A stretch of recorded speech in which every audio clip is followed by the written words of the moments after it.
भाजपा के यूपी प्रभारी राधा मोहन सिंह के लखनऊ दौरे को लेकर आज पूरे दिन हलचल तेज रही। उन्होंने राज्यपाल के साथ ही विधानसभा अध्यक्ष से भी मुलाकात की। इससे राजनीतिक पारा चढ़ गया। राधा मोहन सिंह ने राज्यपाल से मुलाकात को शिष्टाचार भेंट बताया तो भाजपा प्रभारी से मुलाकात के बाद विधानसभा अध्यक्ष ने कहा कि उनके बीच साहित्य और इतिहास पर बात हुई, लेकिन इससे राजनीतिक चर्चाएं थमी नहीं। उधर दिल्ली में भाजपा अध्यक्ष जेपी नड्डा ने राष्ट्रीय महासचिव के साथ बैठक के बाद पीएम मोदी से मुलाकात की है। जाहिर है भाजपा के अंदर खाने की इन तमाम हलचल के अलग अलग मायने निकाले जा रहे हैं। एबीपी गंगा ने आज पूरे दिन इस बड़ी सियासी हलचल को कैमरे में कैद किया। लखनऊ से अनुभव शुक्ला की ये रिपोर्ट देखिए।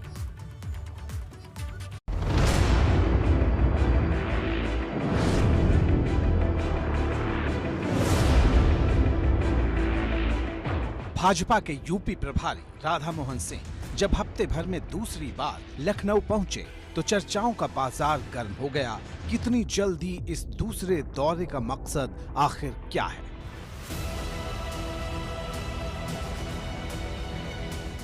शनिवार को शाम 7:40 की फ्लाइट से राधा मोहन सिंह दिल्ली से लखनऊ आए थे।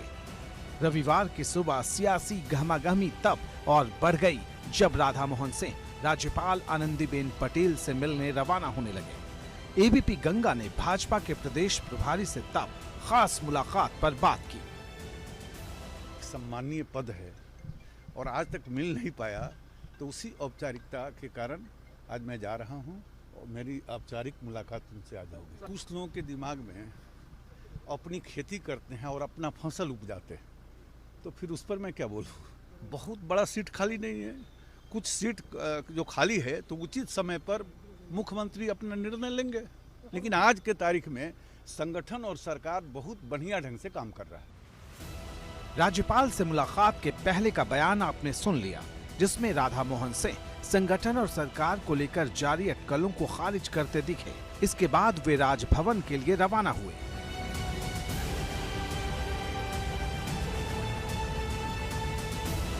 ग्यारह बजे राधा मोहन सिंह राजभवन पहुंच गए और राज्यपाल आनंदीबेन पटेल से उनकी मुलाकात शुरू हुई।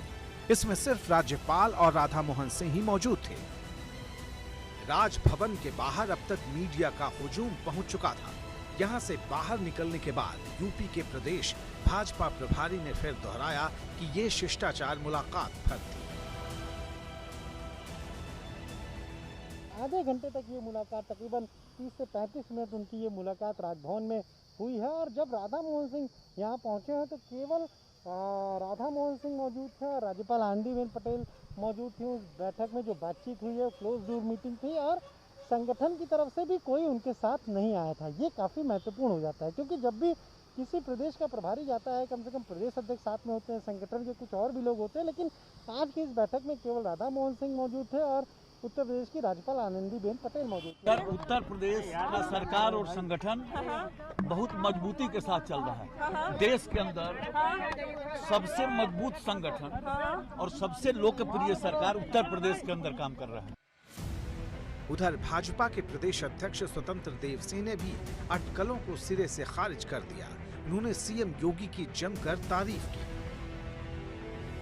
आदरणीय योगी जैसा कोई नेता मिलेगा? इतना परिश्रमी इस राज्य के अंदर कोई मुख्यमंत्री बना? एक मिनट, कोई मिला है? इतना परिश्रमी मुख्यमंत्री, सप्ताह में 7 दिन, दिन के 24 घंटे। दूसरी बात, उनके आने के बाद अपराध मुक्त हुआ राज्य, ईमानदारी में शासन चल रहा है। इस बीच राधा मोहन सिंह दोपहर 3 बजे विधानसभा अध्यक्ष हृदय नारायण दीक्षित से मिलने उनके आवास पर पहुंचे। दोनों नेताओं के बीच काफी देर तक मुलाकात चली। इस दौरान दोनों के बीच में क्या क्या बातें हुई, इस पर विधानसभा अध्यक्ष ने दिलचस्प बात कही। ये सुनिए। यूपी बीजेपी प्रभारी राधा मोहन सिंह ने आज पहले राज्यपाल आनंदीबेन पटेल से मुलाकात की और फिर उत्तर प्रदेश विधानसभा के अध्यक्ष हृदय नारायण दीक्षित से भी मुलाकात की। उनके आवास पर तकरीबन 25 मिनट तक ये मुलाकात चली है और हृदय नारायण दीक्षित संसदीय मामलों के भी जानकार है और इनसे जानने की कोशिश करेंगे कि आखिर क्या बात हुई। सर, आज जिस तरीके से यूपी प्रभारी राधा मोहन जी आए, आपसे मुलाकात की, राज्यपाल आनंदीबेन पटेल से मुलाकात की, दोनों संवैधानिक पद हैं, ऐसे में प्रभारी आते हैं, बातचीत करते हैं, जनरल बातचीत हुई या कुछ और चीज़ें रही? एक बात तो ये है कि हम लोग बड़े पुराने मित्र हैं और वह बहुत लंबे समय तक संगठन मंत्री और युवा मोर्चा ऐसे तमाम पदों पर, मंत्री, कृषि मंत्री, सफल कृषि मंत्री, ऐसे पदों पर रहे। हम लोग मित्र हैं, आए तो सब स्वाभाविक थी। किसी राजनीतिक विषय पर चर्चा उन्होंने नहीं की। विशेष हेतु से आया ऐसा नहीं। अभी तो और ज़्यादा रहने वाले हैं यहाँ। उत्तर प्रदेश चुनाव, चूँकि वो यहीं के प्रभारी हैं, भारतीय जनता पार्टी के महामंत्री संगठन, उन्होंने कार्यकर्ताओं को प्रेरित किया। तो उसके पीछे कोई गतिविधि खास है, कोई परिवर्तन की बात है, मुझे ऐसा नहीं दिखाई पड़ता। कैबिनेट सिस्टम में मुखिया तो मुख्यमंत्री है, उसी को विशेषाधिकार है कि वो किसी को भी शामिल कर सकता है। उन्हें जब लगेगा कि शामिल करना अपरिहार्य हो गया तो शामिल करेंगे, जब लगेगा अभी ज़रूरत नहीं तो नहीं होगा। ये शुद्ध रूप से उनका मसला है, माननीय मुख्यमंत्री जी। राधा मोहन सिंह से रविवार को मंत्री महेंद्र सिंह और स्वाति सिंह ने भी मुलाकात की। उधर सरकार और संगठन को लेकर चल रही चर्चाओं के बीच उप मुख्यमंत्री दिनेश शर्मा का बड़ा बयान आया। उन्होंने मुख्यमंत्री योगी की प्रशंसा करते हुए सरकार और संगठन के बीच समन्वय को काफी बेहतर बताया। ये अधिकार माननीय मुख्यमंत्री का और संगठन का होता है, उसका वो कभी भी प्रयोग कर सकते हैं। लेकिन जहाँ तक मेरा प्रश्न है, मैंने कोई इस प्रकार की ना तो कोई विचार विमर्श हुआ है, ना कोई मैंने इस प्रकार की चर्चा कहीं संगठन के अंदर किसी प्रकार की हम लोगों से हुई होगी। जो भी निर्णय होगा संगठन स्मूथली करता है। इस प्रकार की कोई चर्चा होगी ऐसा मुझे अभी तक सूचना नहीं है। मैं इन सब चीज़ पे न तो कोई टिप्पणी कर सकता हूं और न ही मुझे किसी प्रकार की जानकारी है। आदरणीय राधा मोहन जी तो हफ्ते में 2 बार तो लखनऊ रहते ही होंगे, हमेशा मिलते ही रहे हैं। मैं समझता हूं कि उत्तर प्रदेश सरकार ने बहुत अच्छा काम किया है और उत्तर प्रदेश का संगठन हमारा जिस प्रकार से सेवा ही संगठन के नाम से गाँव-गाँव तक काम किया है, सरकार और संगठन का अद्भुत समन्वय है। और रहा आपकी बैठकें तो हमारे वहाँ सामान्य तौर पर हुआ ही करती हैं। डिप्टी सीएम दिनेश शर्मा ने बार बार ये भी दोहराया कि चुनाव वाले राज्यों में राष्ट्रीय अध्यक्ष के दौरे के बाद राष्ट्रीय संगठन महामंत्री का दौरा आम बात है और प्रदेश प्रभारी का राज्य के दौरे पर लगातार आना भी सामान्य बात ही है, इसमें कुछ नया नहीं। एबीपी गंगा के लिए लखनऊ से अनुभव शुक्ला की रिपोर्ट।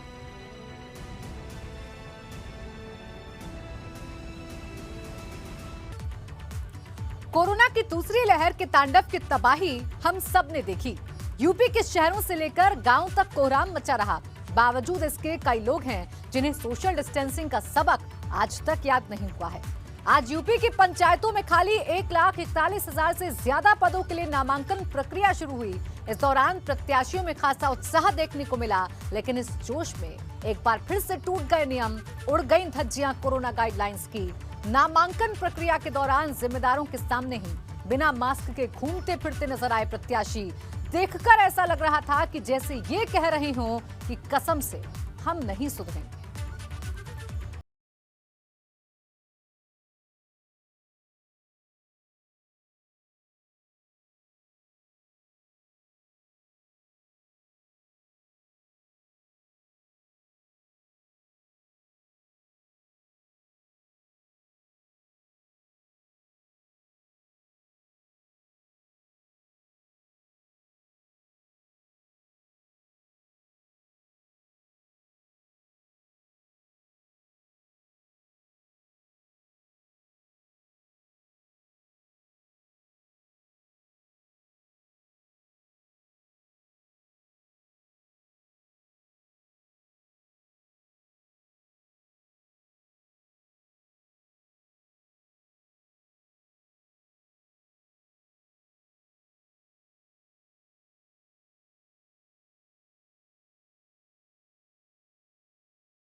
पंचायत के खाली पड़े पदों को भरने के लिए राज्य निर्वाचन आयोग ने चुनावों का ऐलान किया तो एक बार फिर से भीड़ का आलम देखने लगा।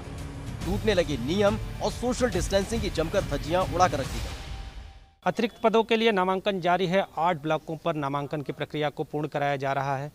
क्षेत्र पंचायत, ग्राम पंचायत और इसके लिए अगर बात करें तो लोग यहाँ पर पहुँचे हुए हैं। इसके अलावा ग्राम प्रधान पद के भी अतिरिक्त पदों के लिए आज यहाँ पर नामांकन हो रहा है। अब देखिए लोग यहाँ पर बैठे हुए आपको दिखाई देंगे, तो जान भी लेते हैं।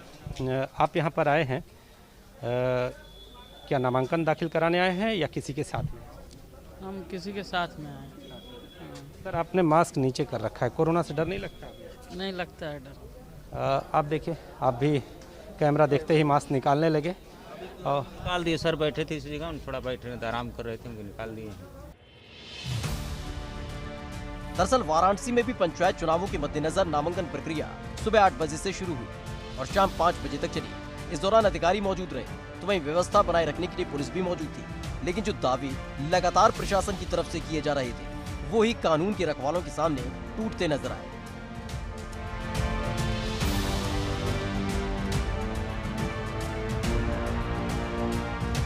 लेकिन ऐसा नहीं है कि लोगों को कोई चिंता है, क्योंकि जब मास्क न लगाने की वजह पूछी गई तो अजब गजब तर्क देते नजर आए। ऐसा नहीं है कि इस दौरान अधिकारी मौजूद नहीं थे। अधिकारी अपने कमरे में आराम से बैठे थे और बाहर कोरोना नियमों की भावी उम्मीदवार धज्जियां उड़ा रहे थे। यहाँ पे हमारे यहाँ 2 प्रधानों की डेथ हुई है, तो 2 गांव पंचायतों का नामांकन होना है और जहाँ जहाँ रिक्त पद हैं वार्ड मेंबर का, ग्राम पंचायत जो सदस्य होते हैं उनका भी नामांकन आज हो रहा है। इंतजाम कैसे है? इंतजाम ठीक है, सब नामांकन हो रहा है, कोई दिक्कत नहीं। प्रत्याशियों ने किया नामांकन। दरअसल यूपी में एक बार फिर से पंचायत चुनाव का ऐलान हुआ है और जो 1,41,000 से ज्यादा पद खाली पड़े हैं उनको भरने का काम किया जा रहा है। इस दौरान नामांकन की प्रक्रिया अपनाई गई। कानपुर में भी नामांकन भरने के लिए प्रत्याशियों में खासा उत्साह देखने को मिला, लेकिन उतना उत्साह शायद अधिकारियों में नहीं था, क्योंकि नामांकन प्रक्रिया देरी से करीब 9:30 बजे शुरू हो सकी और ऐसे में तमाम जिम्मेदार अधिकारी भी गायब नजर आए। पंचायत उपचुनाव के लिए आज नामांकन का दिन है। कानपुर की अगर बात की जाए तो 3,186 पदों के लिए आज नामांकन भरे जाने हैं, जिनमें से 1 ग्राम प्रधान का, 1 बीडीसी का और 3,184 ग्राम पंचायत सदस्यों का नामांकन आज भरा जाना है। आज इन्हीं फॉर्म्स को रात तक चेक कर लिया जाएगा और उसके बाद नामांकन की प्रक्रिया को आगे ले जाया जाएगा। कल्याणपुर विकास खंड में हम मौजूद हैं और यहाँ पर 9:15 बजे से ज़्यादा का वक्त बीत चुका है और अभी तक नामांकन की प्रक्रिया शुरू नहीं हुई है। यही नहीं, नामांकन केंद्र पर अव्यवस्थाओं का दौर ऐसा रहा जिसकी वजह से प्रत्याशियों को इधर उधर भागना पड़ा। आपने करा दिया नामांकन? नहीं, अभी नहीं हुआ है। क्यों, क्या बताओ? बोले अधिकारी नहीं है। फार्म भरने आए हैं, सदस्य का फार्म भरने। अभी कोई आई नहीं, दिखता नहीं। ये हालात तब है जब कोरोना का डर है और अधिकारियों पर जिम्मेदारी दी गई है व्यवस्था बनाने की, लेकिन अधिकारी ही कायम नजर आए और नामांकन प्रक्रिया मानो अधिकारियों के लिए ही मजाक बन गई। दरअसल यूपी में पंचायत के 1,41,000 से ज्यादा पदों को भरने के लिए चुनाव का ऐलान हुआ है, जिसमें 1,41,000 से ज्यादा पदों पर चुनाव होंगे। 6 जून को पूरी हुई नामांकन प्रक्रिया, वहीं 7 जून को नाम वापसी की तारीख है। 12 जून को वोटिंग होगी और 14 जून को काउंटिंग। 6 जून को नामांकन प्रक्रिया सुबह 8 बजे से शाम 5 बजे तक चली और नामांकन खत्म होने के फौरन बाद स्क्रूटनी भी हुई। दरअसल पंचायतों में खाली पड़े पदों को लेकर नोटिफिकेशन जारी की गई, जिसके मुताबिक पंचायतों में खाली 1,41,700 से ज्यादा पदों के लिए नोटिफिकेशन जारी किया गया। जिला पंचायत सदस्य के 2 पदों के लिए वोटिंग होगी, वहीं क्षेत्र पंचायत सदस्य के 54 पदों के लिए होगी वोटिंग। ग्राम प्रधान के 28 पदों के लिए वोटिंग होगी। ग्राम पंचायत सदस्य के 1,41,712 पदों के लिए वोटिंग होगी। फिलहाल जिन पदों पर वोटिंग होने जा रही है उसको लेकर पहले से ज्यादा सतर्कता दिखानी होगी, क्योंकि पंचायत चुनाव के दौरान जिस तरह से नियम टूटे और कोरोना के मामले बढ़े थे, उसने कई तरह के सवाल खड़े कर दिए थे।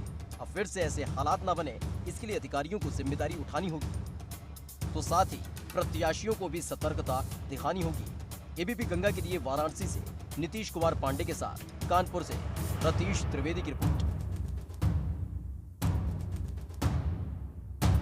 कोरोना के बढ़ते मामलों की वजह से यूपी में कोरोना कर्फ्यू का ऐलान किया गया था, लेकिन 1.5 महीने बाद अब धीरे धीरे कोरोना कर्फ्यू को खत्म किया जा रहा है और अब तक यूपी के 71 जिलों को अनलॉक कर दिया गया है। लेकिन इन जिलों में वीकेंड लॉकडाउन जारी रहेगा। लेकिन मुद्दे की बात तो यह है कि कोरोना कर्फ्यू से आजादी का मतलब लापरवाही बिल्कुल नहीं है।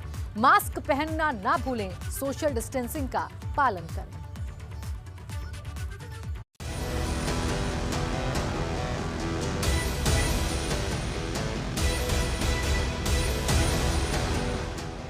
करीब 1.5 महीने तक चले कोरोना कर्फ्यू के बाद अब यूपी अनलॉक होने लगा है, जिसकी शुरुआत 1 जून को हुई और अब यूपी के 71 जिले अनलॉक होने जा रहे हैं, जिसके बाद एक बार फिर से बाजारों में चहलकदमी देखने को मिलेगी। यूपी के 71 जिले हुए अनलॉक, 1.5 महीने बाद मिली राहत। मार्च महीने में जब कोरोना ने पलटवार किया तो कई तरह की भयावह तस्वीरें सामने आई थी, जिसके बाद योगी सरकार ने 16 अप्रैल को वीकेंड लॉकडाउन का ऐलान किया। लेकिन लगातार बढ़ते मामलों के मद्देनजर आखिरकार कोरोना कर्फ्यू का ऐलान कर दिया गया। इमरजेंसी सेवाओं को छोड़कर दुकान से लेकर मॉल तक सब बंद हो गए और एक बार फिर से सड़कों पर सन्नाटा पसर गया था। करीब 1.5 महीने बाद जब हालात सामान्य होने लगे तो 1 जून से अनलॉक की प्रक्रिया शुरू हुई, जिससे धीरे धीरे हालात को पटरी पर लाया जा सके। इसके लिए उन तमाम शहरों से पाबंदियों को हटाया गया जहां कोरोना के मामले 600 से कम थे। 1 जून से शुरू हुई अनलॉक प्रक्रिया, 600 से कम केस वाले शहरों को राहत। 55 जिलों में खत्म हुआ कोरोना कर्फ्यू। 55 जिलों में तो कोरोना कर्फ्यू खत्म हो चुका था, लेकिन फिर भी 20 जिले ऐसे बाकी थे जहां कोरोना कर्फ्यू लागू रहा, कि वहां कोरोना मरीजों का आंकड़ा 600 से ज्यादा रहा। ऐसे में लगातार योगी सरकार हर शहर को मॉनिटर कर रही थी।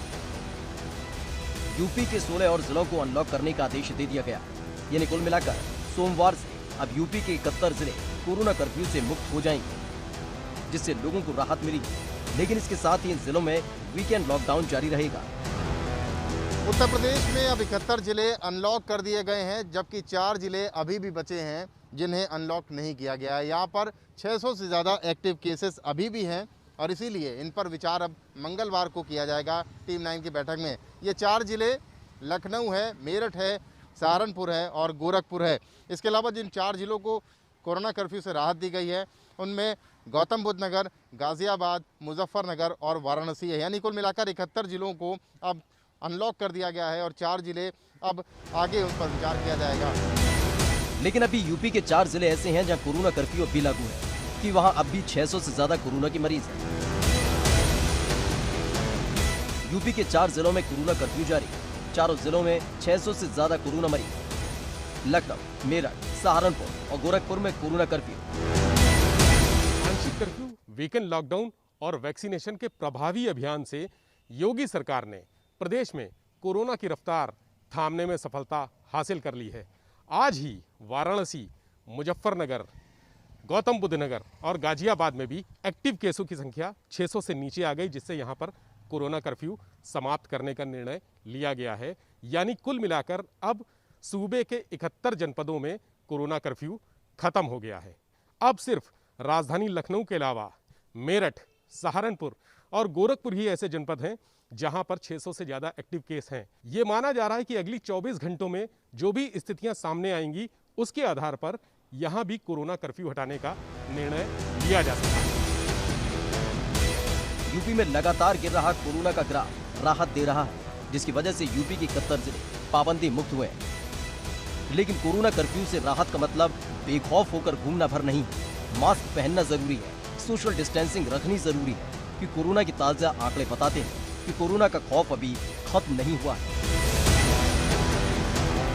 रविवार को कोरोना के मामले बढ़े।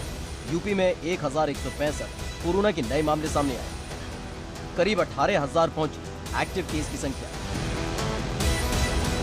कोरोना कर्फ्यू खत्म होने से खुश होने वाले और इसे पाबंदी से आजादी समझने वालों को इस आंकड़े को याद रखना चाहिए कि हालात जरूर काबू में आ रहे हैं, लेकिन एक छोटी सी गलती फिर से इस आंकड़े को बढ़ा सकती है। इसलिए मास्क पहने, सोशल डिस्टेंसिंग का पालन करें और जरूरत पड़ने पर घर से बाहर निकलें। एबीपी गंगा के लिए लखनऊ से विवेक त्रिपाठी और कानपुर से रतीश त्रिवेदी की रिपोर्ट।